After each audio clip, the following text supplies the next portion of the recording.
Frosty morning.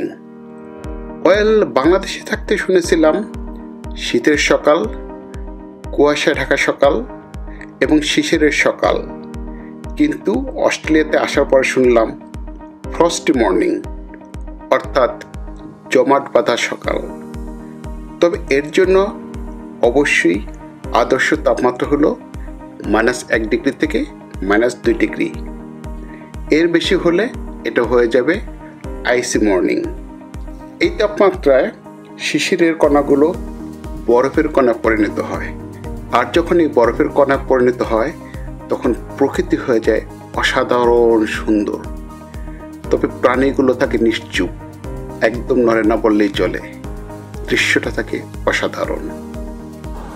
উপরে একেবারে বরফের একটা স্তর, একদম পাতলা পাতলা বরফের স্তর, চমৎকার। শিশির কণাগুলো একেবারে শক্ত হয়েছিল, একেবারে পাতলা একটা বরফের লেয়ার। এই লেয়ারটা হাত দিতে দিতে চলে যাচ্ছে। অসাধারণ।